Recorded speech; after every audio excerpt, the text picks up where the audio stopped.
It might look like awful on here. Yeah. We'll find out.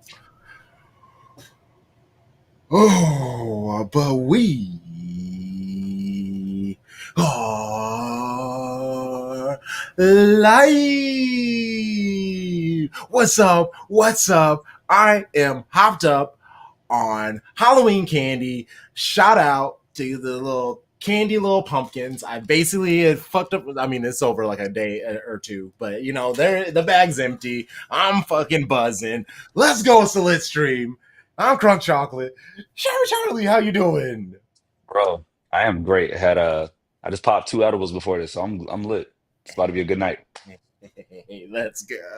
So let's get lit a different way, let's let the vibes come. However one enjoys their litness, enjoy It could be great. It could be sparkling water. It could be seltzer. It could be whatever makes you feel a food. good vibe. That's what we want. Exactly. And then, you were all watching this digitally in the safety and sanctity of our homes, I believe. There we go. Why? Indulge safely. Indulge safely. Hey. But I bomb. I was talking about getting lit. Hey now, what we on? What we on? You smoking that Yankees pack? Listen. When Be your like that. squad has the biggest footy victory of the week in the world, Let's go, Barca. Who? Barca. Who? who? No, for real. Like, shout out to the homie Andre Carlisle from Diaspora United. He tweeted out that stats bomb pass map. Barcelona came to the Joy and parked the bus. And to that I say,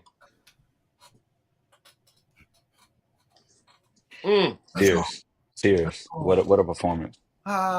Yes, that was from immediate.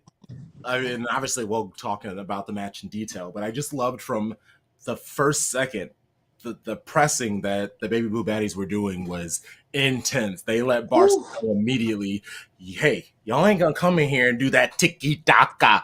This isn't Pep's team. That's the only tiki-taka we recognize over here. Listen. I swear Gareth must have played that Michael Irvin speech before the match. It's like, they about to come into your house and take your meal. And what are you prepared to do about it? I'm not nervous. I'm just saying. There was a bunch of dogs on that pitch, man. A bunch of dogs. Oh my god! All over the pitch. What a performance, man! What a performance! And so we have an amazing show for you.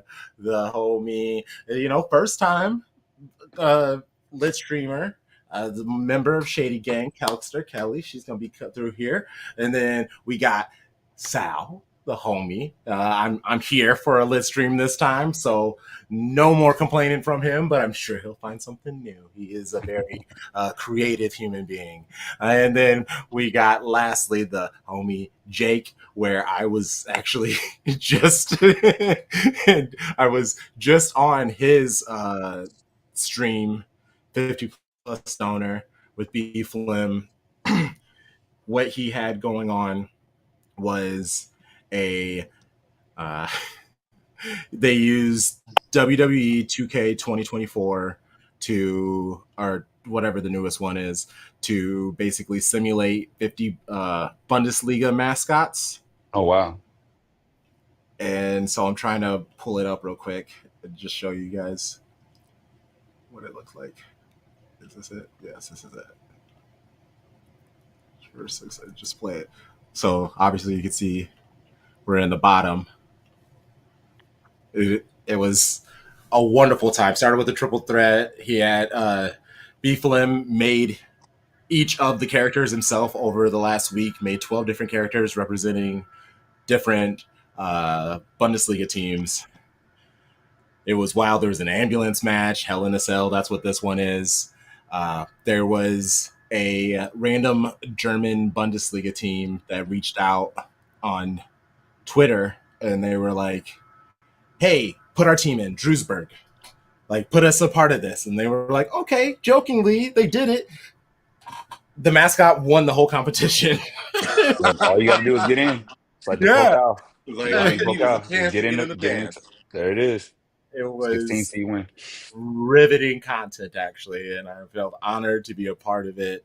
So, I mean, if people are wondering why I am already like lit, it's because I've just been yelling and screaming and treating video game wrestling like it was very much real, and I have never felt more alive. I love Crunk. The name never lies. Like it's great when a name fits a person. Because Yes. like if you called me Crunk, it wouldn't work. It would be like, wait, why are you called this? This is not you. You don't match the energy. But Crunk being Crunk, come on, man. It's perfect. Spot on. Chef's kiss. Spot on. Well, let's bring our first guest. Like I Let's said, do it. time we met each other in New York while I was there supporting Manchester City. Shout out to New York Sky Blues. You host a wonderful get together. Please, Shady Gang, give it up for Kelkster. Welcome. Hey, everybody. Welcome. Yeah, thanks for coming on. Yeah, thanks for having me. I got to give a special shout out to my friend Andrew, who says he's watching. He knows absolutely nothing about the beautiful sport of football. So we had Thanks for 15 watching, minutes Andrew. to convince him to become a Man City fan. All right, I tried let's to go. bring him to the game because he lives in Connecticut, but it was on his birthday and he wasn't able to join. So hopefully, maybe Club World Cup. You never know. Yeah, you never know. There's plenty of, and then you dabble into there, and then the World Cup, it's here in 2026. So then you can just go full football fanatic in 2 years. Like you're not even a football fan now, but we have already made you a fanatic in 2 years. So prepare yourself, friend. It'll happen. You're It takes welcome. over. You're Takes welcome. over. He's an American football fan, so Uh, he's probably like I am right now, getting ready to watch the Niners Seahawks game. Yeah. I got Niners Hawks on. I got WNBA on. It's a big Thursday night. It's a great night. I got the Niner game on too. I'm from the Bay, so I'm obviously Oh, going okay. for the 49ers. So Oh, screw Seattle. so this is personal to This you. is personal. I love it. I love it. This is personal, and we have a bunch of injuries, but Mm. same story. Make- Same story with all the football teams, right? Everybody. That's what happens. Yeah, fighting through injuries. It's like CMC is out, and so is Rodri. But he resurfaced. Rodri's alive. We saw him today. Yeah. That picture. That happened Yes. like 2 hours ago. I was on Twitter, and I was like, "Oh my God, Rodri's Yeah, back." he has an ACL injury, buddy, that they can recover together. That's kind of exciting, and it's two legends too, you know. So it's like that's one hell of somebody to like get back into football shape with. Right? Wait, I missed this. Who's his? Danny Carvajal. Carvajal. I think Carvajal. That might be it for him. Yeah, I think he still got they extended his contract by a year. He's like the same age as Kyle Walker. I think he's like 33. 32, 33. yeah. I think he's he'll come back he's to not play, done. but I don't. Coming back from that, he didn't just blow his ACL up. Like, did you see the video? His like knee hyperextended backwards. Like Yeah. Oh, so I he's think that bomb lingering. went off or something. It looked bad. And the Yeah. screams on TV. Oh, Like it wouldn't surprise me if they like bring him back. He comes and he plays like 12 minutes in a match, and then calls it like it type of vibes. But also be smart to retire. But also get paid, man. If you can get paid, Get that money. get and the that free rehab. right. It's the rehab. Yeah, because one of my really good friends, he had his ACL repaired, I don't know, almost 20 years ago. And I've been pestering him almost every day about it because I'm like, what's going on with Rodri? Like, what happened with you? So what's Rodri going through? And he was like, yeah, he's like, they'll both have access to like the best physical Yes, equipment and the doctors. And so so much better than he could ever dream. Yeah. Let's start off, showing some Croatian love. I see to Kova and Josko. We're big Josko fans over here. Huge. I mean, Kovacic, we fluctuate, but Josko, we're wrong pronoun. I fluctuate. Crunk. Say your I statement. I have never fluctuated on COVID. So that's why I said we. I'm up. Okay. You're up here, Okay, so us together, we're There we fluctuating. go. Okay. There we go. You got it. There we go. So I was in Croatia this summer for a couple of weeks, and the first thing I did was obviously start gushing about football because I was there during the Euros, and I think I annoyed some of the people I was with because I was just going off about it like way too. Because every day there was a game, and so the first thing I did is I asked the host. I was like, "How do you pronounce this guy's name?" And I showed her a picture of Vardial, and she was like, "His name is pronounced Yoshko, not Josko." So Justin. Josh, though. Yosh, like Yoshi. something like Yashko or Joshua Kimmich. So Gotcha. that was like the first thing I asked. So that's where my head was at. But I appreciate that so much. Yeah, That's wonderful. solid. I wasn't trying to like criticize or anything. It was just something I learned. So I thought I would pass the knowledge on.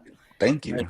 That is what We are here to be educated. That's how we grow as people. I didn't know either, so it was a lesson for me too. But yeah. I'd say Kova's been doing a pretty decent Rodri impression, at least against Fulham, which was not an easy game. Come on now, we don't win that match without him, right? Like we don't win it without him because nobody else could get shots off. Like he had to finish those. Those were the shots that they gave, and to convert both, they should have been a match winner. But clearly, Doku had to do his thing too. But like.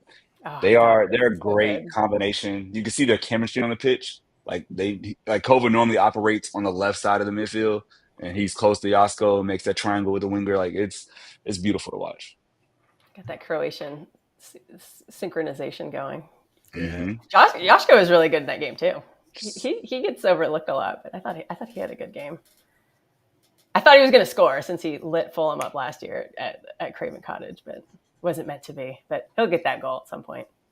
I made a little joke about how I thought that Joshko was going to come close to replacing Rodri's Premier League goals.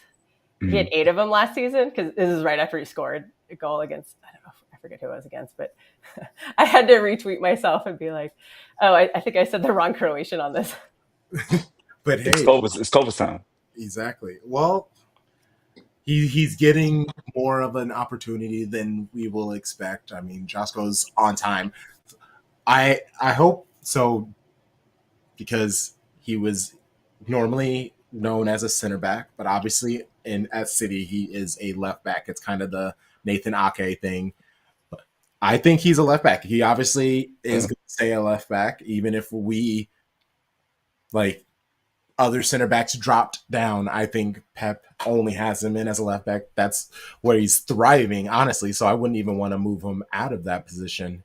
So, but are you the type of people? Because I still occasionally see people be like, "Put him in at center back. Put him in at center back." Is that how you feel about Josko, or are you just like, I don't really care, just have him on the pitch?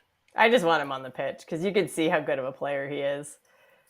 He just needs to be on the pitch. If it has to be a left back, that's fine. I want to see him at center back at some point, though, because I really think that at some point he could do the John Stones role. I know that's a very popular thing to discuss right now, but I just think he needs a little more experience. Yeah. Under Pep, but I'm hoping maybe this time next year we start seeing him kind of do it in some cup games, or maybe even later this season. I don't know.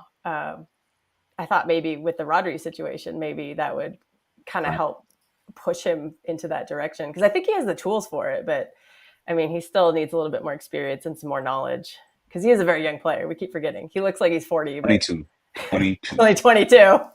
That's crazy. Every time I look at him, I'm like, there's no way you're 22. Yeah, it's that. Yeah, I was like, he looks like grown. It's the beard. His hair is perfect right now, too. Mm-hmm. I love that poofy hair, the poofy curls going. Oh, I love it. One thing about me, I love commenting on City players' hair. Joshko, and especially when Diaz has his hair kind of poofy like that too. But yeah, I'm just like, sorry, my little side distraction. Hey, no, nobody's beating Rico Lewis on the hair right now. Rico has the best hair right now. I don't know. I think as a unit, we're rocking real hard with Manuel Akanji. He had great hair. The way he did his hair in the Fulham game was awesome. Yeah. He's upped his level. He's upped his levels on the pitch and in the barber seat. It's incredible. The man never has a bad. I saw him out of character one time, and that was a training picture. And then by match day, it was done. He performs. He's ready for stage all the time. Never a hair out of place. Every braid is twisted perfectly. It's fabulous. I feel like that's the Pep standard. It always reminds me how when the Yankees were great, right? Those players just looked a certain way. Mm-hmm. It's when you play for Pep, you are not going to be disheveled. We won't have this chaos out here. You will have your shit together because then it permeates on the pitch.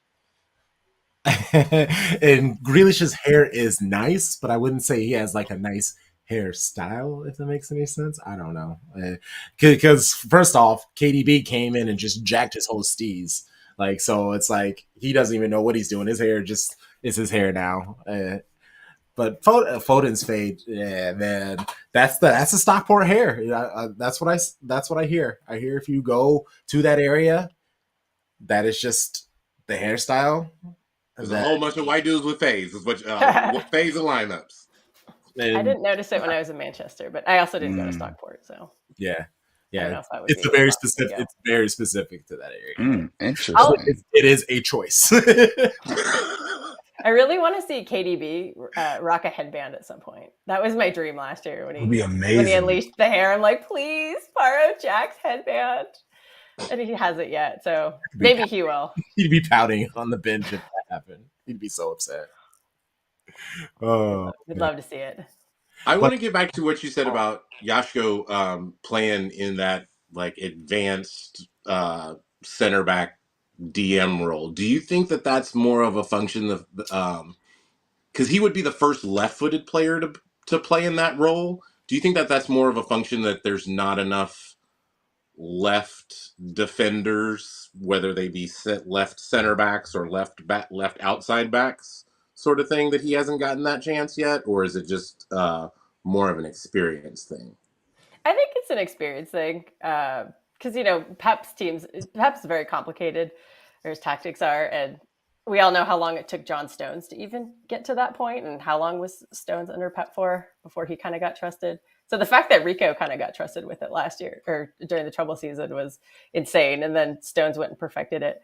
I don't know if maybe it has something to do with him being a lefty, but he seems to use his right foot pretty well. So he seems very ambidextrous to me. Every time they say he's a lefty, I'm like, every goal he scored has been like a cracker off the right foot. So maybe he could like learn to do it with his right foot. But I don't know if he really necessarily has like the vision for that yet. Because one thing why Rico got it so early is because Rico has been playing Pep ball like his whole academy career, and Yashko like just joined last season. So I think as he just gets more time under Pep, I'm hoping he'll I'm hoping he'll get the call, because I think he can do it. I think he's got the skills for it. He just has to learn, he just has to like fine tune everything, and he should be able to do it. Yeah, I think Ake being out limits Pep in that way, because when they're both healthy, you can interchange them, or you can move one central, whatever, play them side by side or swap them out. So I think like Ake being healthy allows Pep to say, hey, now we can play together, because now he can play on the left side beside Diaz and Akanji or Walker or whatever. Yasko, you go further and not have to have the same defensive responsibilities. But I think Stones came to us at like what, 24, 25. Mm-hmm. So like after Everton, so like getting Vardiol at like 21, right, when he first started, Pep is molding these players. Like that's what really has happened with City. He's getting all these kids under 23 and bringing them up. So now by the time you even get close to your peak, like Foden's not even near his peak yet, but he's already won player of the year, right? Like Haaland, he's only 23 as well. Like it's 24. It's scary what can happen in this next cycle of City. And Yasko is a huge part of that. Yeah, everyone's freaking out about like, oh my god, our team is so old. I'm like, have you not been realizing we have been getting younger? Because like Doku's what, 21, or is he 22? I don't remember. Savio's only 20. Mm-hmm. Yashko is really young, and Haaland and Foden are both only 24. So like we do have a young like core to kind of grow around. But Shiki's balanced the squad. It's beautiful. Like you have the few over 30s, the senior level players, Walker and KDB, of course Scott Carson, the GOAT. The GOAT. But then like ultimate vibes guy. Truly, like he is the dream of like work. I go to work to bring the vibes. I get paid we got to see him play in New York. I was like, that was the highlight of the whole trip. See Carson play. And he made some, even in practice, he was making some really solid saves. He can make the original save, but if you expect him to like quickly get back up and scramble for a second one, we might be asking for too much. But he still most definitely has it. Yeah. Yeah. If we get to see him in a real game this season, that would be awesome. That means things are going really well for us on the season. Right? Yep. Well, or something we don't want to or talk things about. are going Yeah. terrible. Okay, throughout the trying to be season. positive here. You all took it. I knew you were going to come there because that's true. It could go either swing of the pendulum. I get it.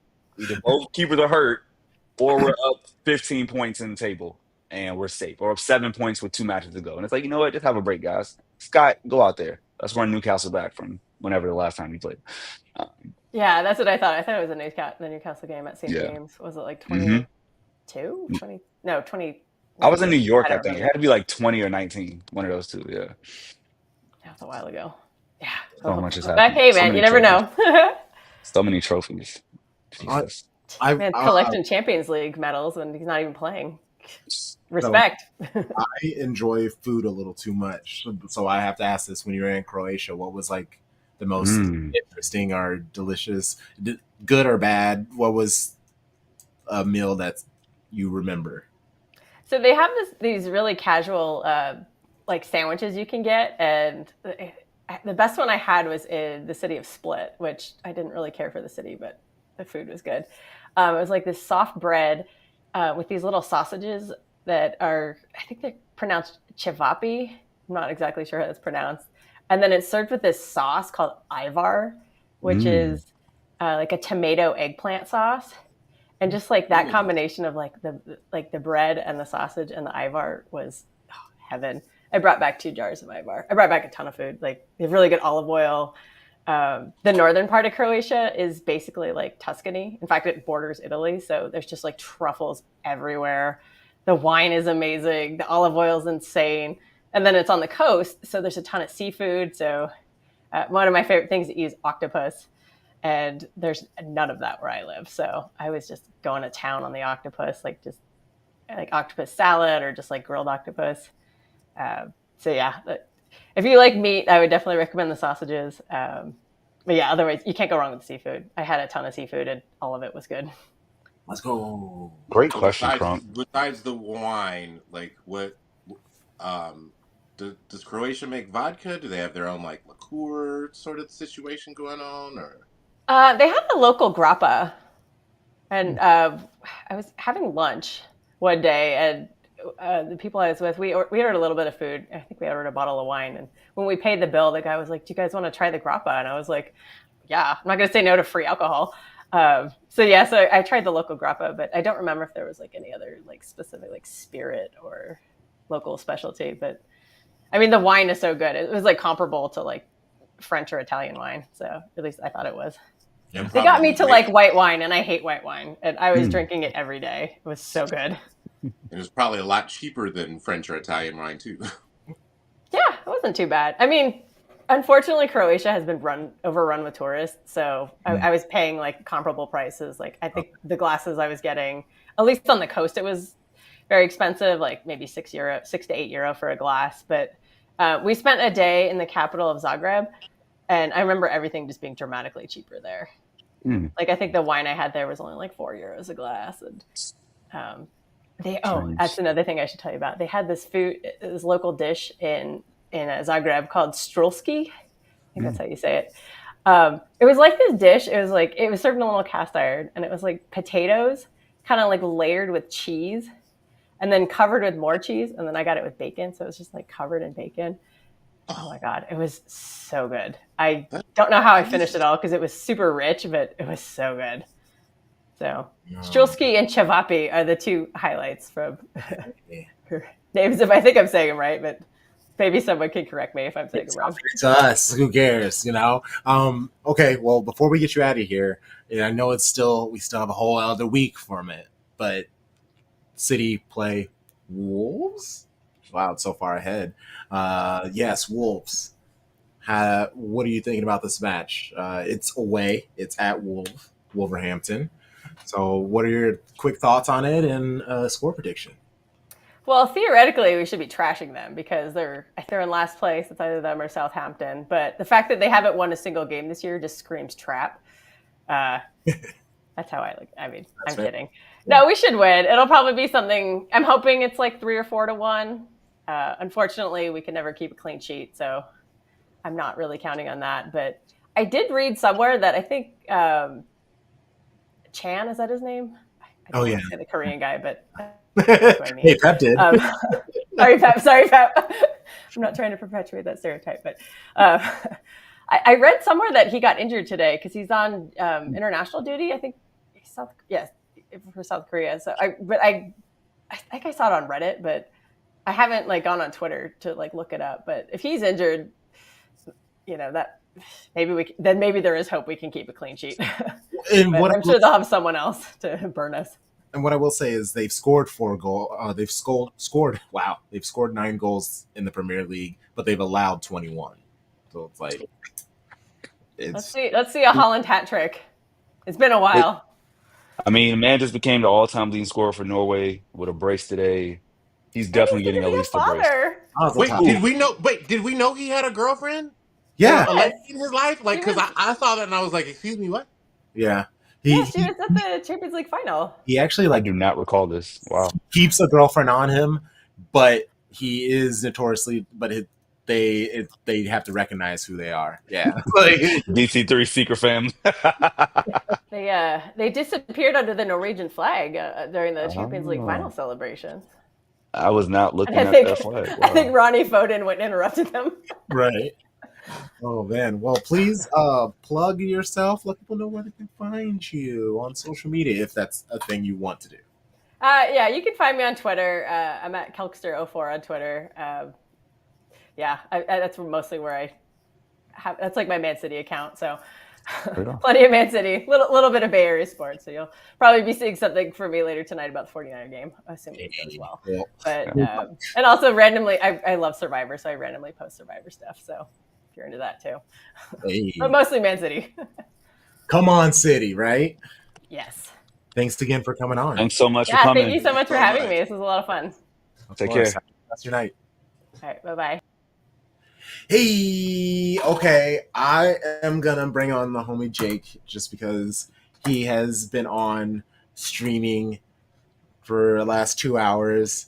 And, I've been away from him for like 22 minutes, so I'm actually starting to get the shakes. I'm missing him a little bit. So, Shady Gang, show us some love. Oh, my separation anxiety can be over now. Oh, I feel so much better. What's up, Jake?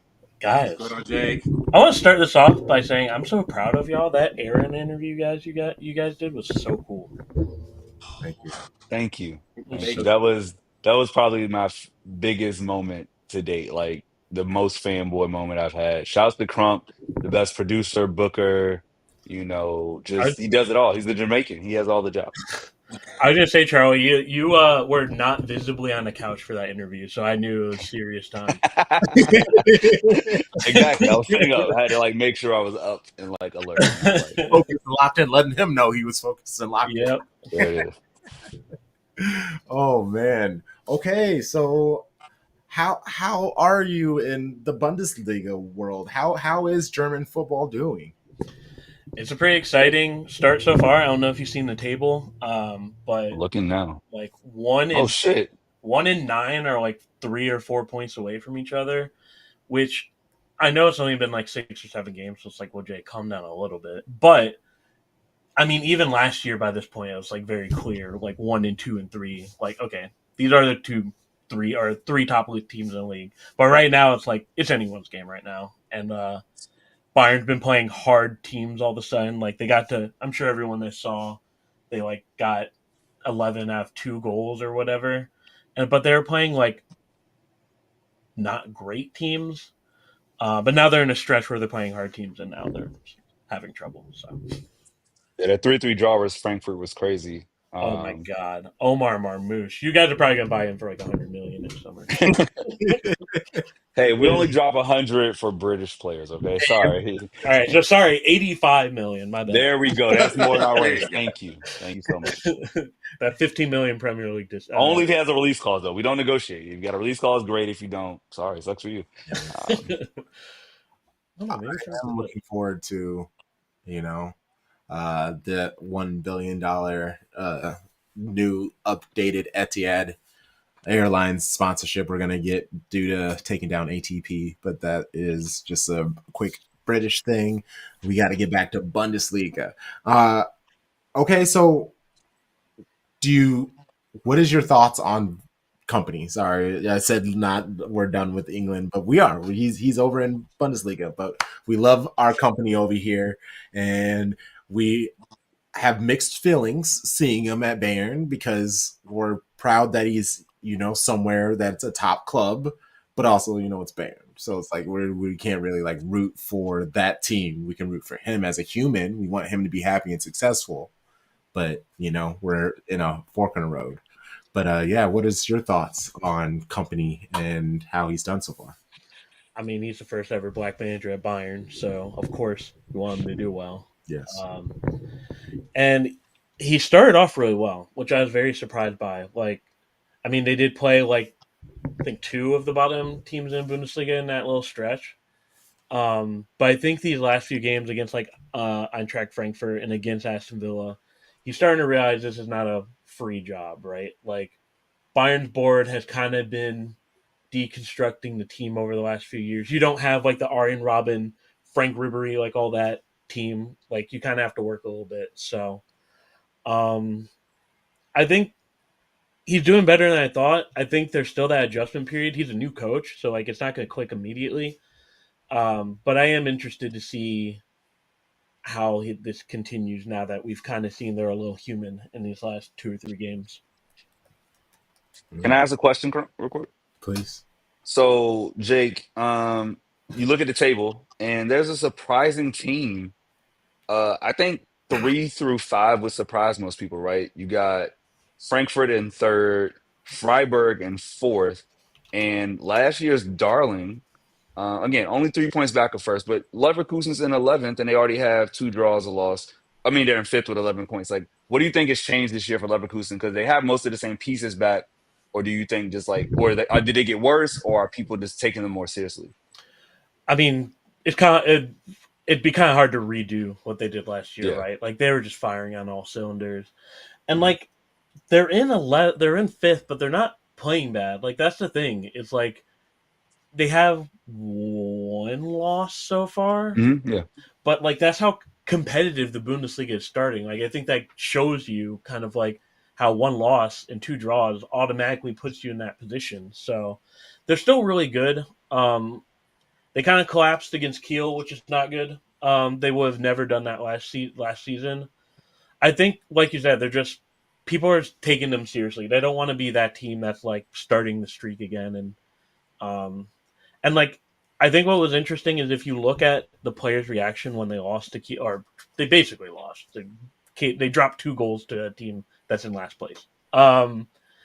They took that super hard, which tells me that like there's a little bit more pressure this year that they might not have been feeling last year, right? Like they have this new expectation from their fans, like the organization's kind of like, okay, this needs to be our new normal. So I think they're even playing a little nervously because they understand their expectations are so high this year. So Okay, let me ask you about a different team with Dortmund's commitment to unseriousness. So good at Like, it. oh, they're so good at it. With the table bunched up the way that it is this going to be the year that they don't make Europe at all? I don't know if I'd go that far, but it is an interesting question, Tom. You bring up an interesting thing because Shaheen, who is their new coach now, is new, and I think, if I'm not mistaken, this is like either his first or second ever head coach job. So he is like brand new. They kind of have this team where it's like we have too many strikers, we have not enough defenders, we don't really know where our consistency is coming from. Like Jamie Gittins has saved this team. Like by himself, he's gotten them like 6 points. Like they're kind of hanging on by a thread in my opinion. But no, I mean I don't imagine Stuttgart's gonna be that much down there. Like they're kind of surprising that they're down there, but they're starting to pick up steam. Like somehow Heidenheim, like who got looted over the summer, is keeping up with everyone. I don't think it's out of the question, honestly. I wouldn't put it as super probable because at the end of the day, like it's gonna come down to is depth, and like regardless, Dortmund has that. Because you're going to start seeing like Freiburg, and you're going to start seeing Heidenheim and Stuttgart. They're in these European competitions they're not always in. So that's going to weigh on the squad, where Dortmund kind of knows how to manage that stuff already. But I mean, if it keeps up like this and they keep fucking around, like, oh, can we say fuck? Say Yeah. whatever you want. Okay. Split screen. Oh, my bad. All right. We grown. If they keep fucking around, man, it's early, but that's also kind of a haunting thing to say too, right? Like, it's early, like anything can happen. That's both the best thing you can hear and the worst thing you can hear. So, And I see Terzic, he did 1 year as an assistant manager at Besiktas, and then in 2015, and then in 2017, he did a year at assistant manager at West Ham. But other than that, it's been Dortmund. It was Dortmund as a player, manager, went away for those 2 years, and then went back to Dortmund. he was even, I think, an ultra for Dortmund as well. So he is Dortmund through and through. But he's the only person that would make all of this worse. So I can't imagine what they'd be playing like under him with this kind of season. So, Wow. Wow. Oh, shoot. I got another question. Please. I want to pivot to Frauen Bundesliga. ooh, So your team, FC Köln, allegedly. most recent result Legend is was hilarious. a 1-0 defeat to Bayern Munich. Bayern Munich's next opponent, they beat 5-2. So I want to ask, is FC Köln better than Arsenal women's football? Well, I'm not going to turn it down. I'm not going to fact check anything. I mean, if we go on men's real quick, the last in the series, Arsenal lost to Cologne. Just saying, but that game was weird, man. Like, Bayern's an interesting team. Not to like derail the whole thing, but like, if you watch their games for like this, like the first half, you're like, what the hell is wrong with this team? They have like a billion good players. Why are they playing like this? And then the second half, they're like, oh, like it's almost like they get to the locker room and they're like looking around and they see all the Bayern stuff and they're like, oh yeah, we're Bayern. But no, that Cologne game, the best. We should have gotten a point just for keeping it 1-0. You know. Yeah, agreed. The best loss I've ever seen. I mean, y'all didn't give up a hat trick to Pernilla Harder in 13 minutes. Yeah. The only way they won because of Lohman was just shooting at the goal and our goalkeeper fell asleep. But if we took a point off of Bayern, I'd still be talking about it. So. Oh, but yeah. Anytime, Tom, just great job at being able to find a way to dig at those pea shooters, those super soakers over there. They want to call themselves gunners and cannons. Nah, brah. Yeah, I'm neutral in this one. Oh, I know. I don't know what other question you guys have, but I'm going to England for the first time in November. Yeah. Yeah. Okay, let's go. That's very dope. Yeah, where all are you going? So we will be. So this is how dumb I am, and so how clueless I am about Premier League. I was like, oh my god, Manchester City plays at home. That would be kind of cool.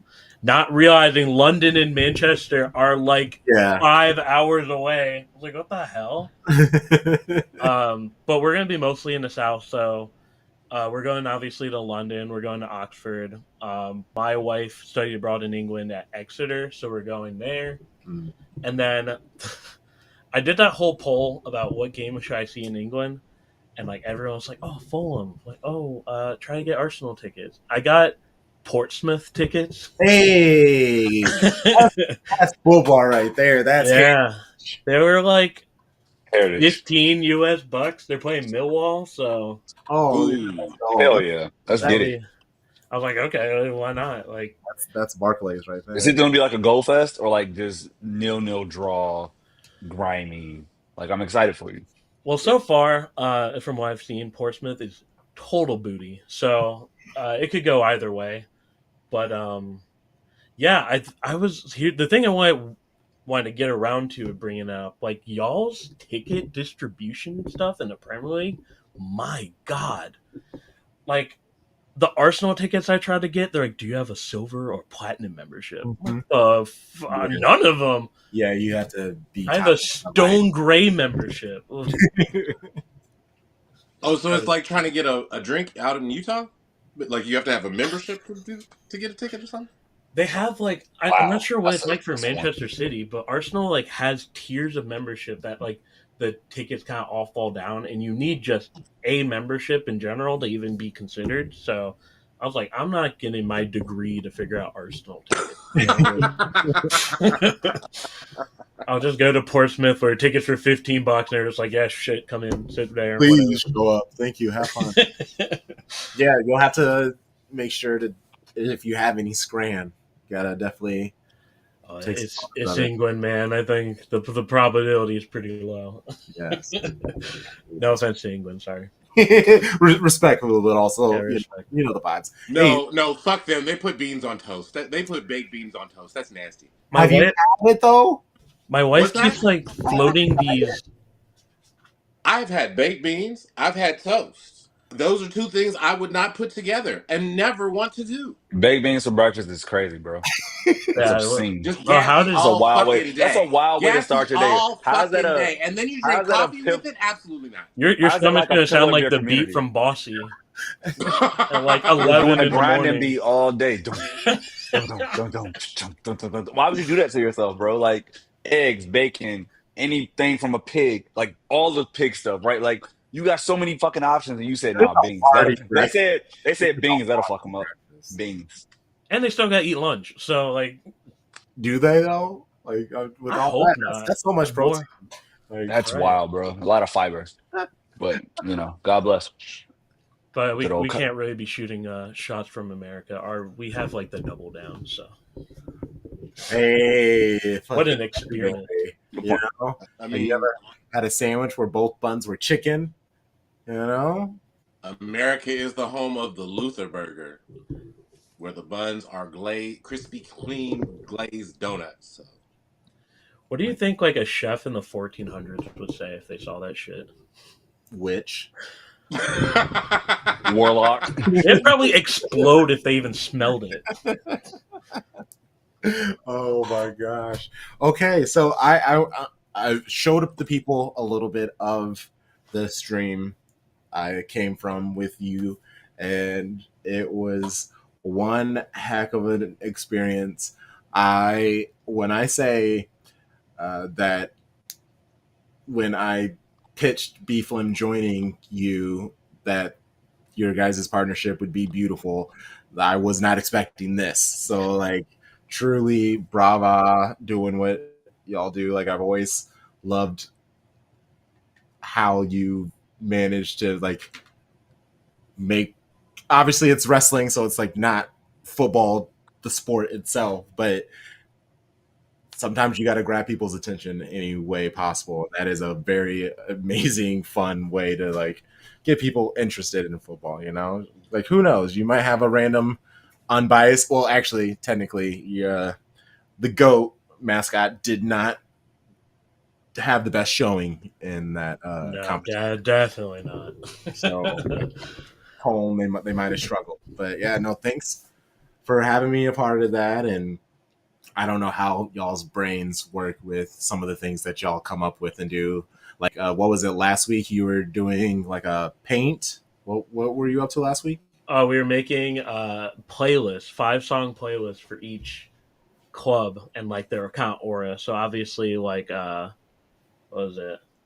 Like Money was Bayern's and like some other stuff like that. But we have, I think like, obviously I did the show alone for like 3 years or whatever, and that was like I could do whatever I wanted. But I think having a second person who's also as weird as you are is very fun. So we have a lot of other crazy ideas that we're going to do throughout the year. We obviously have our award show that I start planning around now and for December, the donor slot. So we've got a lot cooked up. I'm really excited. Yes, I am too. So yeah, obviously with him in Bundesliga, yeah, I pay attention to the league and I'm tapped in, but the way Jake is tapped into the Bundesliga. It's like super respectable. Like you can hear he can basically talk about any team, and obviously hops over on the Frauen. And like Premier League, there's tons of people. It gets tons of attention. It's really easy to find other people to talk about with the Premier League. And the Bundesliga, because of like the media and everything, they make it very difficult. So it's like, how has that been? Like you said, you've done 50 plus donor for a long time, for a while before BFLM joined, and now BFLM joined. How is it being almost like a Bundesliga bastion of light on social media with the difficulties that come with it? So I just have a constant battle of saying nice things about myself, so this is gonna be a little hard. I think it's just like, I made the whole thing because, like you said, the Bundesliga just has a giant stick up their butt for whatever reason. And that's not the way I view the world.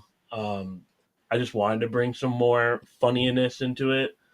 But I think still, like, even though our content's a little different, like the bar for Bundesliga English content is so high. Like your average Bundesliga podcast is doing so much cool work. Like shout out to HEF Pod, the Frankfurt podcast, the two Dortmund podcasts. You have Dortmund Dispatch and BFLB podcast. Like they've got it going on. The Schalke America one is really good. Like I think like looking at those guys really keeps me motivated to like keep pushing the bar. And then there's people, the black content creators like you guys, Shea Butter, like, even though there's so many different podcasts, like I can just feel the average level of like how much effort people are putting in is just constantly going up. So it's staying on top of that, but it's also staying true to myself. Like I'm not a tactics guy. I don't give a shit about what formation the team's in. Like I'll pay attention and I know the players and the style, but I don't care about the tactics. I just care about like the aura of the team, like the atmosphere, and wrestling mascots. So yeah. Yes, like he said, he is not the best at talking about himself, but he really is a great person in this community. And shout out to Chicago every single time I'm in Chicago and I'm able to see him, and he hits me up and he's like, "Hey, are we able to link up?" Like he's a great person to have, supporting you, like type of vibe. So it's always been great. And then he is really true to it, because shout out to Chicago, the Black Fires. Y'all out here repping, doing your thing. Listen. I love y'all Black Fires, Don't you? and just be Don't even and, Yo, bring it don't up. bring it up. Don't bring it up. Don't bring it up. Don't bring it up. Don't bring it up. Don't bring it. Not now. Not now. Not I know it was Phil. I know it was Phil. I will not confirm nor deny. I know it was him. And then Sky Safine trying to hop in there and start mess. I did not appreciate that. Oh, that's what she does. That is what she does. Extreme shit starter. I gotta be on your guys' good time, because I remember when you guys came to Chicago, all you motherfuckers could make a basketball team. Why is there a minimum height requirement to be in Shades of Blue or something? That is so fucking funny, bro. They're like, you have to be this tall to be a host. We came in the bar and Jay goes like, "Is this Shades of Blue podcast or is this a pickup five-a-side basketball team? What the hell is going on?" Oh my god! I mean, it's actually like pretty dope. You got like two in the front court, you got a 3 guard set, 2 guards in a wing. Like I think it works. Like it would function very well. Little elbow action, run some horn sets. We can get it popping. Mm-hmm. Y'all would run a Sunday basketball league. Oh, baby. I got that old school game. 3-and-D over here. 3-and-D. 3-and-D. I mean, if any Manchester United podcast start talking shit, just throw the ball at them. Check out. Take it to the court. Ball up top, boy. Ball up Name top. the park. Name the day. Here. Oh, man. Okay, well, before we get you out of here, I would like to get you a little bias, even though you try to do your best to not be biased. You're the GOAT team, unfortunately, or fortunately, they were relegated. How are they doing in the second division? Well, secondly, kind of like a Giants relevant to earlier today. It's a cage match. Like it's the messiest league I've ever seen. Like the three teams that are top are like not big teams at all. That's how kind of like chaotic it is. So they're doing well. They have a new coach. They have a bunch because they're in a transfer ban. They have a bunch of 18-year-olds running around until they can make signings. They're in like seventh, which I'll take. Like for now, that's fine. I don't even think they're going to get promoted this year. Which I think the most annoying part about that is they're like the ESPN Plus games are at 6 a.m. But it's encouraging. I think like seeing the young kids get a lot of experience before, if they even get to the first league that they're going to really need, is encouraging. Like Damian Downs, shout out Damian Downs, American striker actually. He's getting started. Like a bunch of our midfield are all teenagers and they're doing well. So they're not doing like the best, but I think for what my expectations were, they're doing good. Without a Google, Damien sounds to be melanated. Is he black? Fuck yeah. Okay, just making sure. I got his jersey in the summer. That's fire. That's Lit. Real supportive shit right there. I love it. That's right. Okay, well, please plug yourself, the things you do, and let people know where they can find you. Yeah, so me and BFlem are on 50 Plus Donor. We're on every Thursday and sometimes Friday. Like this upcoming Friday, we have next week we have a watch along for Dortmund St. Pauli. And yeah, we literally just fuck around. we stay with German soccer, but we make it fun. We kind of have we just come up with ideas and just do them. Like I think someone said we're the Eric Andre show of Bundesliga shows. That's such a high compliment. That's incredible. I was like, yes, but thank you for getting it. You get the show. I love that. All right, brother. Well, fantastic kicking it with you twice today. I will see you very soon. Appreciate y'all. Later, bro. Thank you so much, Jake.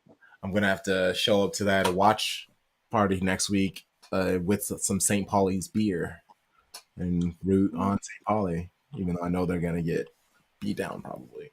All right. Do you know that they're playing Dortmund, and we talked about Dortmund's commitment to being unserious. That's fair. Nothing shocks me with that yellow and black team, but on to better football.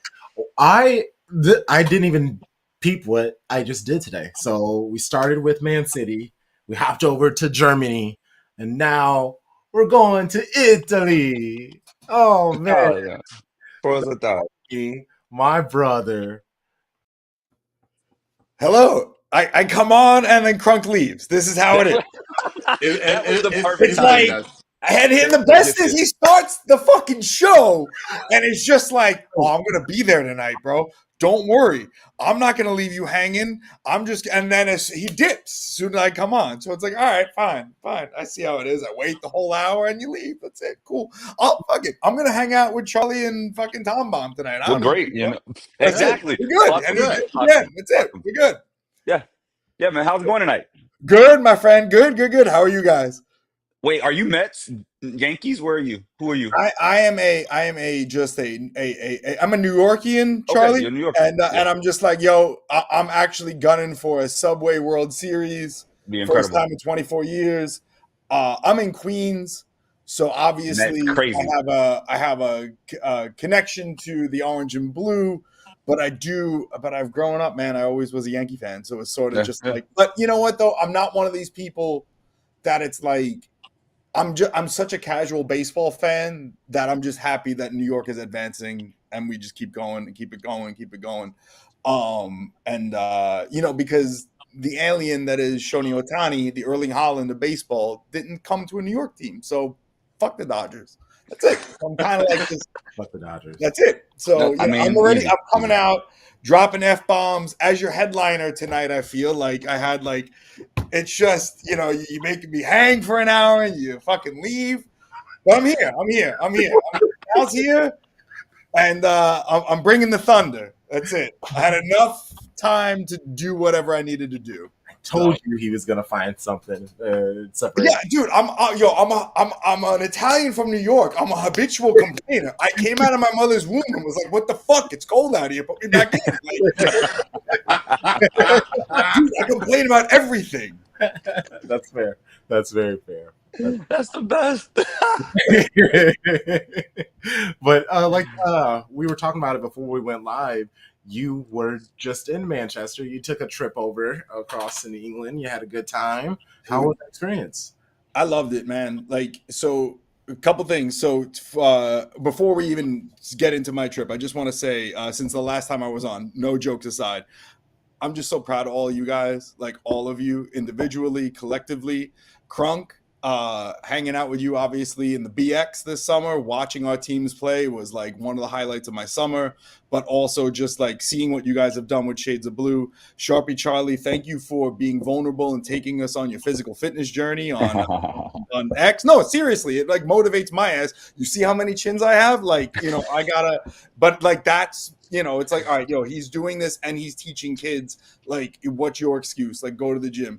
And Tom Baum being like covering everything all summer long for women's soccer, being just like all of you guys, and Lando just being Lando. So it's just, but I know he's not here tonight, so he gets my gripe for the evening. But seriously, as a collective and individually, y'all are kind of like Wu-Tang Clan, doing amazing solo albums and then coming together. Wow, that is the highest praise. The highest of praises ever. Like, we might be able to retire off of that. Shit. I mean, hey, look, we got I an told Air you review, and we were called Wu-Tang Clan. Like, I'll take it. That's it, yo.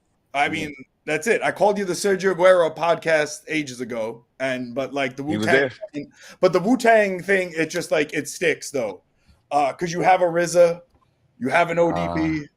All right, you have a Jizza. Charlie's here. All right, Lando. Lando kind of reminds me of like he's like the Inspector Deck. He's kind of like he's the intrusive one, but like very methodical, and then comes at you. And then here I am, just fucking coming in and giving verses. That's Wait, it. who would Tarek be? Would he be more of like a OD, not ODB? He would be Ghostface easily. Ghostface, yeah, that's what I'm thinking of. Oh, he's 100% Ghostface. No, like somebody very meticulous. 100% Ghostface. Very cool. No question. This is one of the best clips ever on SOB history. That was fucking awesome. That's what I do. See, you made me wait this long. I had all this material. He had the shit. He gets it ready. People. Yeah, New York. So he was a fucking New York excuse. Headline. Italian right here. Come on. Let's go. Let's go. What else you got? Anyway, so Manchester, right. So my trip. So I have no affiliation with any Manchester football team at all. But what it is a football town and be loving the sport. But more importantly, as a music fan and as an art fan, that city has given me so much that has enriched my life. That my wife and I, Shades of Blue Tang, yes, DT3, yes, Shades of Blue Tang, that's it. But anyway, Manchester as a city has given me so much. I've accumulated a lot of friends there that I haven't physically met yet until now. Many still couldn't make it the weekend that I was there, but my wife and I had to go to London for a wedding, which I'll talk about the food there for a minute, because London right now, I'm going to say something that might shock a lot of people. It is the epicenter of the food world right now, in my opinion. Whoa. We'll get to that in a minute. But Manchester, though, was incredible. So I landed and Oasis reunited. So you're welcome, Manchester. I'll be going back there next year for the reunion show. So yeah, got tickets. One of my favorite bands of all time. So there's that. But I had my choice. So my wife said, she's just like, look, she's like, we were also celebrating our 5th wedding anniversary. We were there for a friend's wedding. There was a lot happening. So we had to make the most of our time. And my wife is not a football fan. She said, I will give you one football team to go look at while we're here. She's like, I just kind of like don't want this to be a football vacation. It's our anniversary. So I said, all right. And look, this is no disrespect to you guys. I picked Old Trafford. It's a literal museum. It's a literal museum. And it was like the most incredible thing. And it was beautiful and it was amazing. What was also cool was being an Italian was that the only non-United player jersey that they actually have in their cabinets is Roberto Baggio's jersey. Unfortunately, it's Roberto Baggio when he played for Inter, but I won't hold it against him. It's still a Baggio jersey. But also, since Milan won their 6th Champions League trophy at Old Trafford, there's a whole section for Milan there. Incredible. There's a whole thing when Mandela visited Old Trafford. So it's like you could hate that team all you want, but it is the greatest, one of the greatest museums I've ever been to. Like, full stop. And when anybody walks down Sir Matt Busby Way from now on, you'll see a little Curva Mundial sticker on the goalpost, on the posts that lead up there. So, by the way, for those that don't know, I host a podcast. It's called Curvial Mudial. You should listen to it. It's great. It's about the fans of the beautiful game. I'll plug it a little bit more later. But what was cool was also I linked up with my friend and photographer Richard Kelly, who is a City fan, and he took me to the Main Road Council Estates, which is where Main Road originally was. So you guys as City fans will appreciate this. So it's the new council estates that they built when they rebuilt the Etihad. When they built the Etihad, I'm sorry. So in Burnage, where Main Road originally was, in the courtyard of the new council estates, they have a stone center field. So where the ball was kicked at the start of every game, there's a plaque that I'll be posting on Instagram probably this week.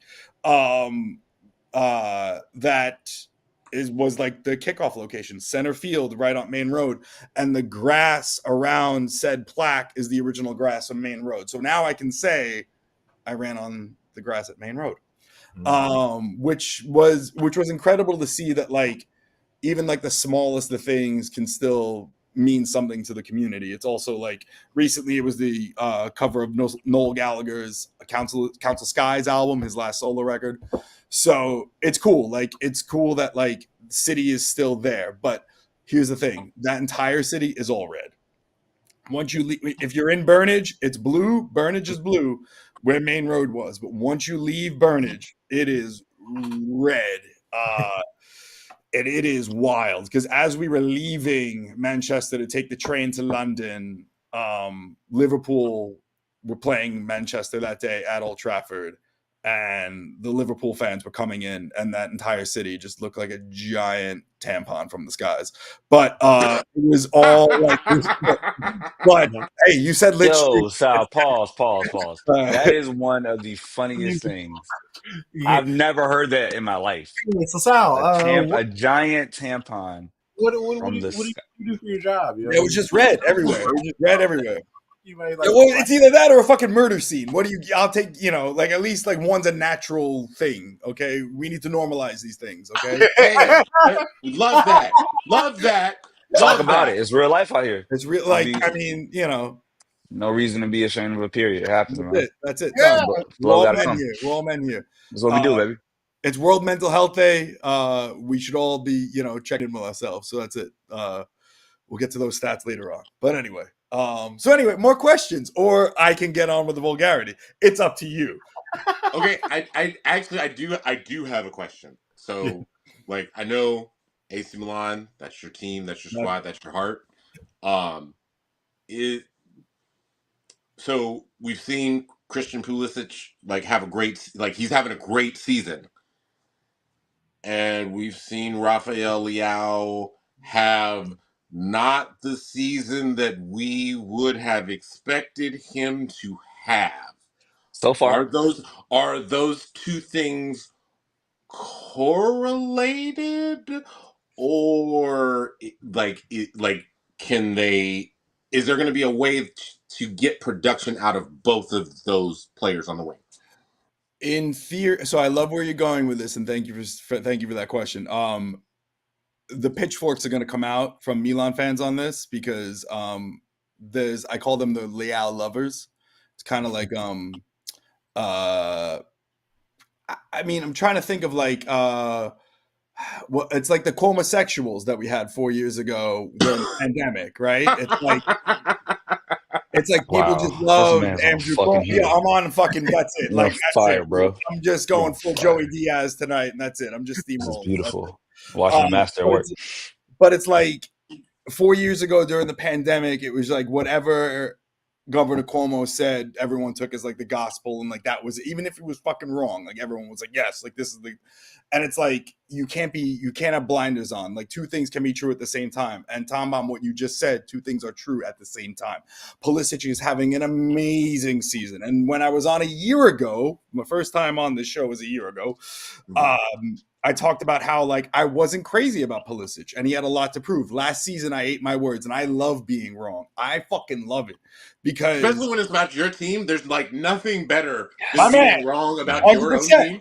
100%. So it's like the dude just like showed up, did the work, played astronomical out of his mind last season.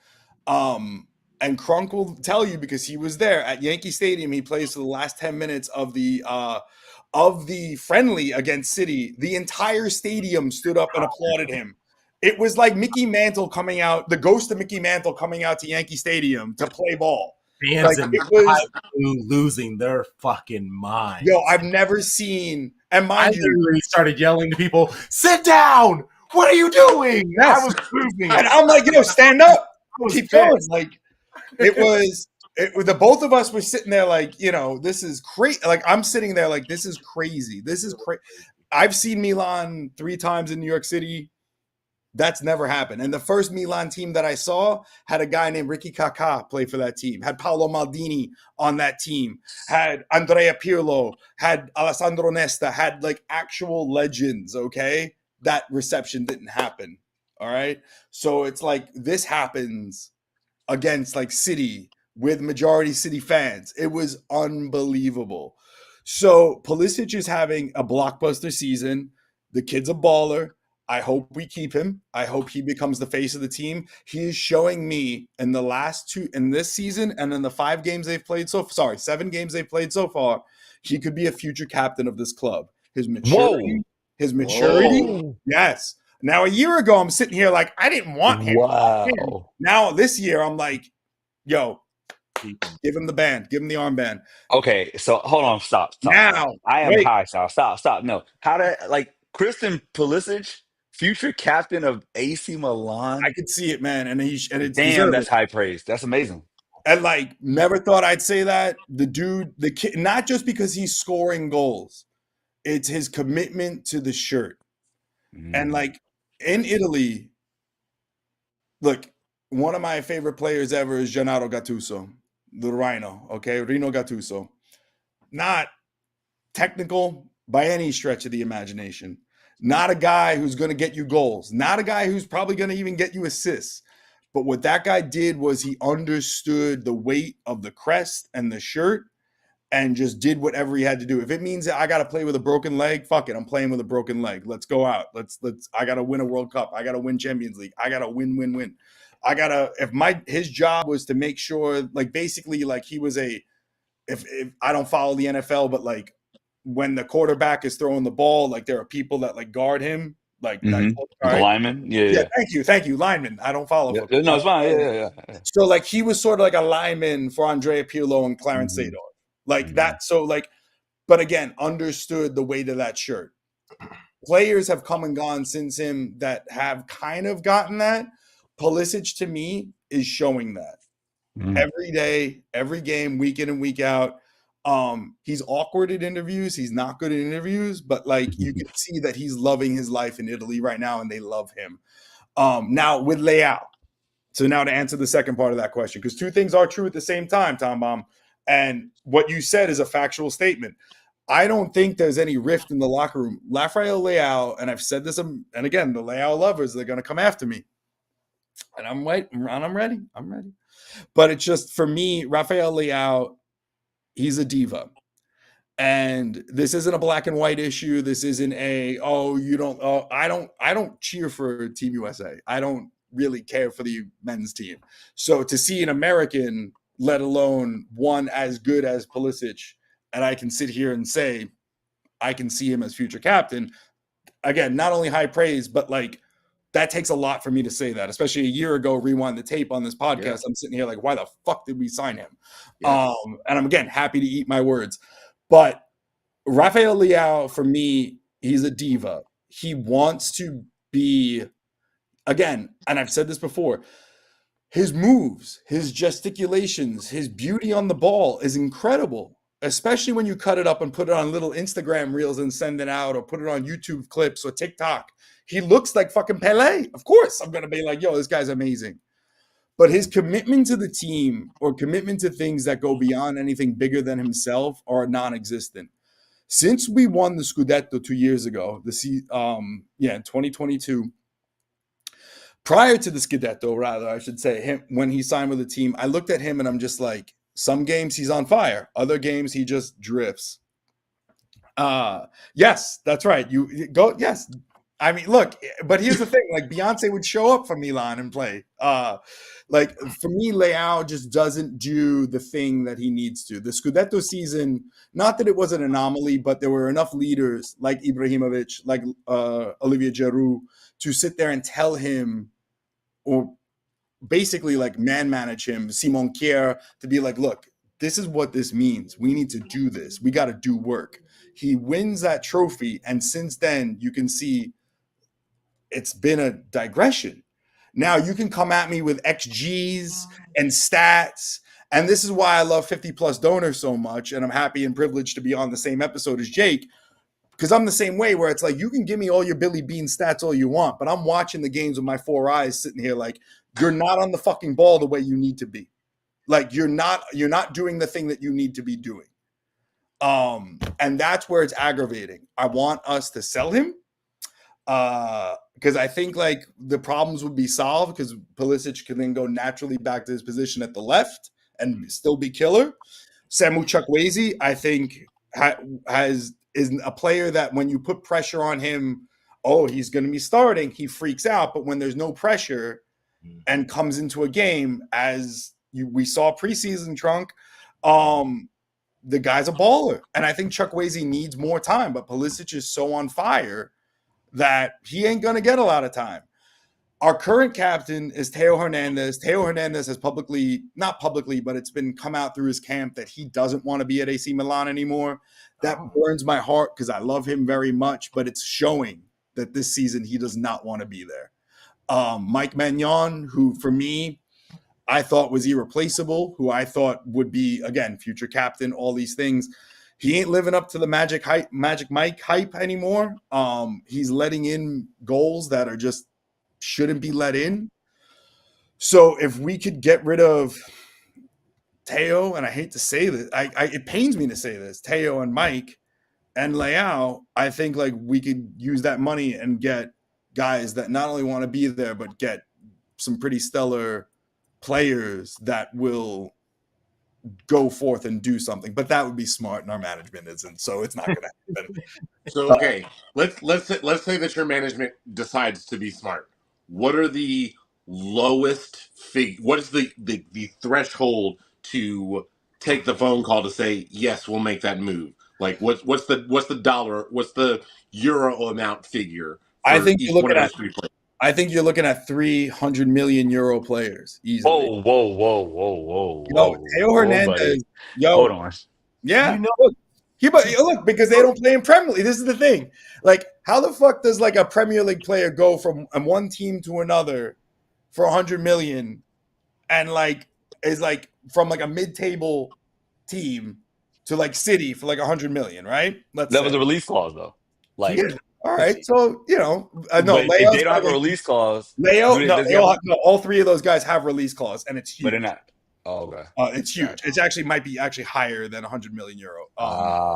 So that's the other thing. Like look at Victor Osimhen, for instance, at Napoli, or formerly at Napoli. He has 125 million euro release clause. Nobody came and got him, though. Nobody went and got him except for Galatasaray, who said we'll take you on loan, and they did the dry loan. And he will be there until January, but it looks like they're going to try and buy him outright in January. Yeah. So, which I'm shocked by, because if Arsenal were smart, they would have. No, that's the move. That's the move I That think would is have been going the to guy. happen. I Yo, know. they would I have think it's sealed. going to They would have happen in sealed Premier January. League week 1. Sorry, They're going to try to like get him in January and use that as a push to finish, like to win everything, to have yeah, a but I two got number news nine for for you the last now. half of the season.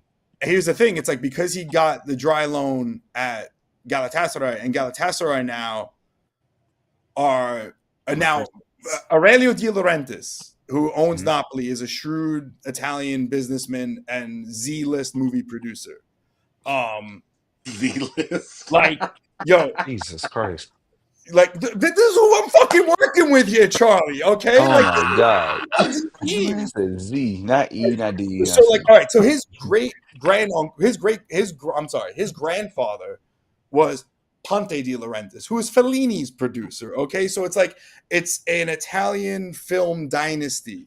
But like, Aurelio De Laurentiis was just like, yo, I want to make fucking movies that make money. My grandfather made art house movies. My father made art house movies. I'm going to make, like, I don't know, Planet 9 from outer space, and then the fucking aliens come out with like 70 dicks. Like, that's the movies that he's making, okay?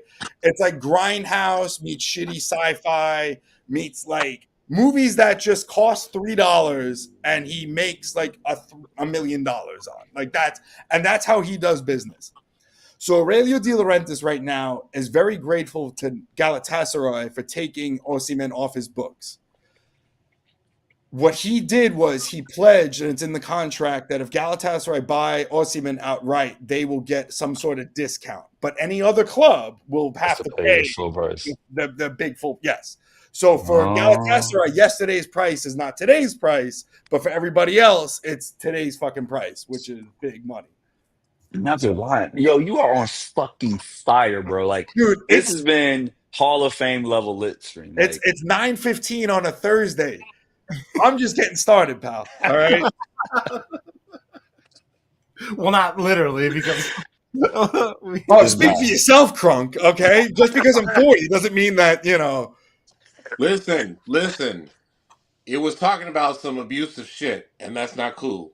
However, Aaliyah's album, Age Ain't Nothing But a Number, fucking classic banger. Classic. And as the fellow over 40 person on the pod now. Thank you, Tom. Thank you.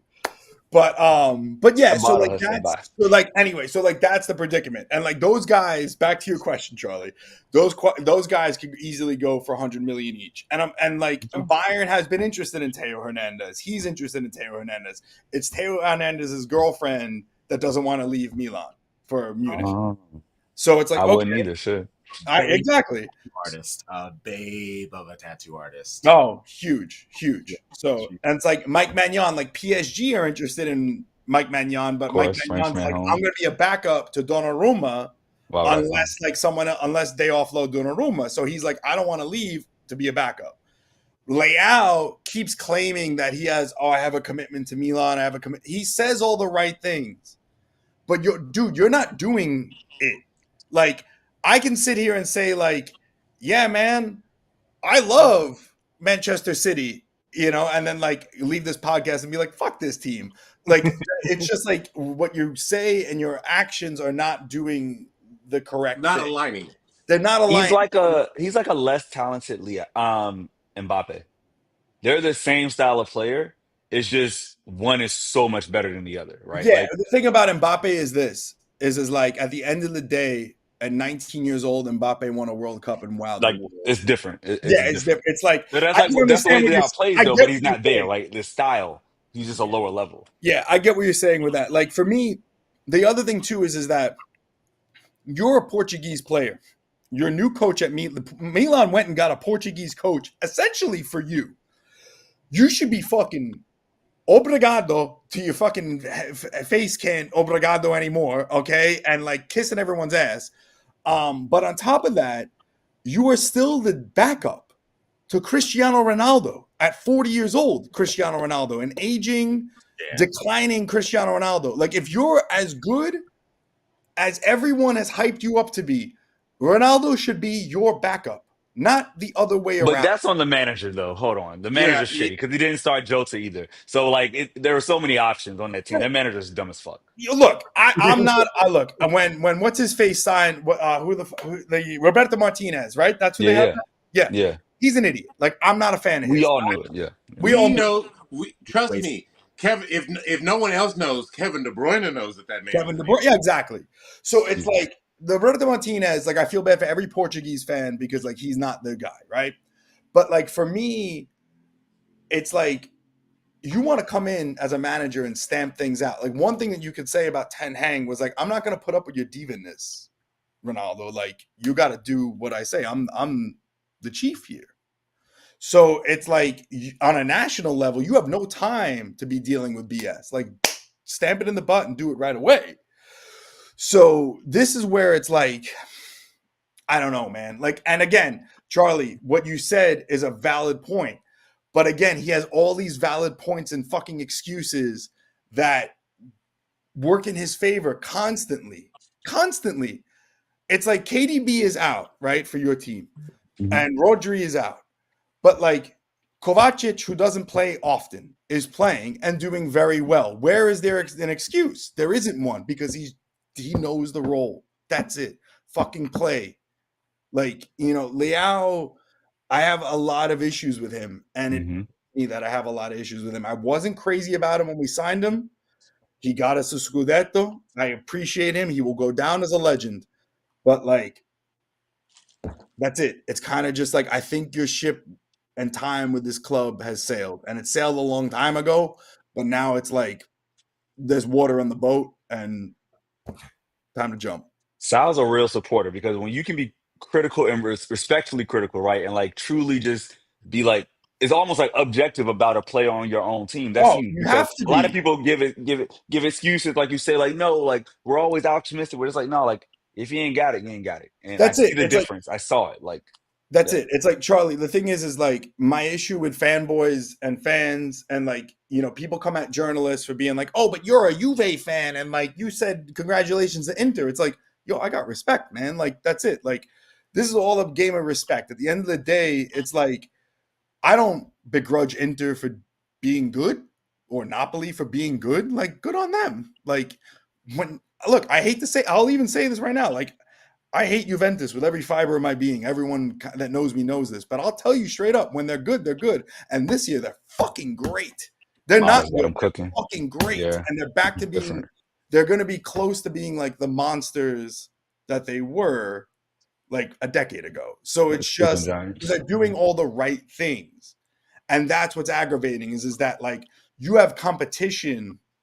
This is like Serie A has always been competitive, even during those 9 years when Juventus was on that streak, that 9-year win streak.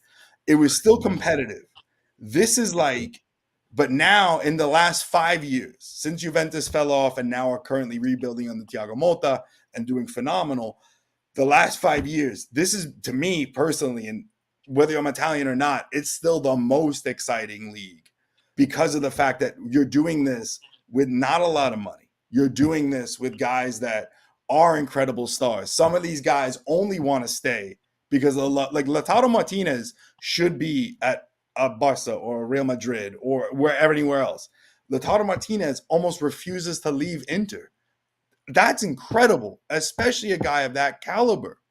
Watching Kovacic start off at Inter, then go to Real Madrid, and now at City, it's like watching his progression has been beautiful.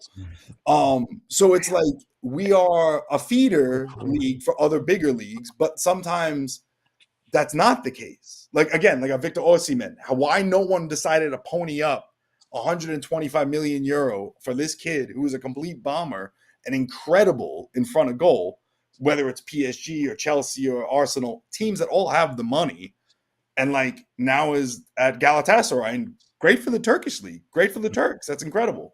Like, I don't begrudge anybody for doing well. I want the league to succeed. I want my team to do well, but it's aggravating when you're seeing other teams, especially even smaller teams like Atalanta or Udinese or Torino, doing things better than you and your AC Milan, 7 Champions Leagues, 19 Scudetti. Like, you're a fucking like you're a brand. You're not a team. You're a lifestyle, and you're not living up to that lifestyle. And someone that is a fan for so long, it's like, I gotta call you out on your bullshit. But I'm gonna applaud you when we do well. I'm gonna cheer. I'm gonna celebrate. I'm gonna rip my shirt off. Yay! I'm gonna do all those things. But like when we're doing bad, it's like I'm still with you, but like we gotta have a talk. Like that's it. You have to have this talk. Real shit. That's it. Man. Oh, well, such a wonderful time kicking it with you, Sal. Oh, really? Because like I feel like either everyone is exhausted or is just like ready to go, or is like, you know, ready to go out and be like, I can't take this guy anymore. Nah, that was a beautiful night. No, I'm just trying to. I'm really just trying to soak it all in because like you, in typical New York fashion, you said a whole lot, but like you said so much that I gotta break. Like I have to like sit with what you said and break it all down. I never listened to the lit stream. I'm going back and listening to this. I'm from the flyover country, so like our brains don't work that fast. Not the region taking a little bit of time, not the delayed processing of the region. Wow, that's crazy. You know, he's time zone away. You know, it's gonna take in a whole nother hour. He'll be like, "Oh, that's what he was talking about." That was yeah. dope. So like, if I threw anything out that doesn't make any, let me. You can always find me on the Twitter. It's legendary. You can all find me on the Twitter, maybe. But yeah, I mean, it's all good. I'm envious of your team. I'm envious of not the 115 charges. I had to throw that in. Sorry, but I'm envious of everything else that you guys do. I'm envious of the Norwegian alien that you have, and all of the backup that you have. It's incredible. But also, City Group owns Palermo in City B, and I would like to see some money or something go that way, so a Sicilian club can finally start flourishing again. You own the team, not you guys personally, but your parent club owns this team. Just, you know, I'll reach out to my people. I'll talk to them. Yeah, you please get in touch. You know, they did a cool event. So what you're saying is like Palermo has Girona potential. Oh, like, yo, Palermo's a weird team because Palermo, funny enough, 20 years ago was in Champions League. Yeah, Palermo was also like a lot of the guys that won the 2006 World Cup. Like a lot of those guys came from the Palermo team, which is incredible. So like, there's history there. It's a beautiful club and a beautiful city. It's my dad's city. So still got a lot of family there. So they're definitely not watching this. But I'll send them a link and they won't know what's going on. But love them dearly. But yeah. Wait, that's your dad. Wait, hold on. So that's your dad's city. So you, so for all intents and purposes, you black. Yeah, dude, I'm all Sicilian, baby. Yeah. Oh, okay, cool. Yeah. I'm all Sicilian. Okay. Yeah, that's it. So yeah, all right. The lit stream. This is that, my friends, is this is where the magic happens, people. This is what we do. Please, before you get out of here, let people know where they can find you and listen to the things that you do. Should you feel like getting verbal whiplash, you can find me on Twitter at Curvial Mudial Pod. You can find me on the same handle on Instagram. And Curvial Mudial is the podcast that I host. Curvial Mudial is a podcast about the fans of the beautiful game, why they love the team they do. We also talk about social issues. Like, I kind of trick the guest into telling me their life story, and then we get to talk about things that are affecting their life. I like to say, think Anthony Bourdain in a t-shirt, or in a soccer t-shirt. That's pretty much the gist of it. So we travel by way of Zoom. I'm not fucking leaving anywhere. But like, we travel to different parts of the world. We talk to fans from different parts of the world. Crunk has been on. Now I got to get Charlie. I got to get Tom on. So, you know, you guys are always welcome. But the current season 9 is on now. This weekend coming up, we have Brian Cannon, who is the creative director of Oasis. So the guy that did the covers of Morning Glory and Definitely Maybe and Be Here Now and all their stage work, and the guy that has, you know, did all the art stuff for The Verve, Brian Cannon. He will be on this weekend. We've got a guest of Shades of Blue, Musa Sek. He'll be on. You know, yes. Great. Love Musa. We've got who else? We got the indie rock band Dry Cleaning on this season. And then who else? Oh, this season started off with Idols, the band Idols. So damn, he's had some bangers. It's kind of silly who he's had on, and like when I was on last season and seeing my name with some of the other names that was on there, I was like, this is really cool. You were on the same season with the Cranberries. Hang on, I'm gonna look at. I'm gonna see. Look, this is when you know you're fucking. My man said when you write shit down. To let it linger was on his podcast, y'all. Hang on, with the same season as your boy. Hang on. We had that season with Crunk was Richard Kelly, who I mentioned earlier. Was the Cranberries. Was Orchestral Maneuvers in the Dark, the 80s band Giuseppe Rossi, former Italian national player. So it's cool. It's like we get the famous folks, and then we get the not so famous folks, and then we get the good folks, which is like yourselves. So what a guy. We get the fucking Wu-Tang of podcasts. There we go. That's our new tagline, bro. Add it to the fucking intro. One's called the Wu-Tang Podcast. That's it. Of City Podcast. I love it. Right. All right, brother. Well, we love you. We will talk very soon. Love you guys so much. Be well. Thank you for everything. Thank you for always having me on. And I apologize to your audience for never apologize. This. Oh, no, never go New apologize. York, go New York, go. Because I know they eat it up. Go New York, go. Love you guys. Peace. And so what I do love that he actually did call us the Wu-Tang, because when the first thing I really said to these guys when we first started the podcast, I was like, I want you guys to be a part of this as much as you guys want to do. But if I get my way, we will be like the Wu-Tang. And we fucking made it. Just 3 years. I feel like we're actually ahead of schedule. We are really ahead of schedule. I'm ahead. Third season, whooping ass. We out here like Jack Grealish. All we do is win. My weekly schedule lets me know that we are ahead of schedule. They're a thing. I tell people all the time, I got 3+ recordings a week. And I'm not even Crunk or Tom, so God bless. Like, we out here working, baby, for the love of the game, love of the club. So we are culture back Saturday morning. We are kicking it with the homie Asan Naeem of 9320. Yes. We will be talking all things Manchester City, and what I love about him is very similar to Sal, just super passionate. They have no problem saying how they feel. They love the club, but they also have no problem going in at a person, place, or thing that has to deal with the club. And then Sunday, an hour before kickoff, I believe it's 8 a.m. for City women playing the Scousers at Anfield. So we will be there talking an hour before 8 a.m., starting 11, player matchups, score predictions, all of those good things back here on FanFest. So plenty of things to tap in with us on our social media at Shades of Blue and W, Sharpie Charlie, Fan 40. Please let listeners know where they can find you. I'll let you go first, Fan 40. You can find me at CPKC Stadium. That's really what it is. Big J. Out here, baby. Find me on Twitter at Sharpie Charlie. Elections in 4 weeks. If you're in America, go vote. You 4 weeks. Vibes. We will see you all very soon. You know the vibes.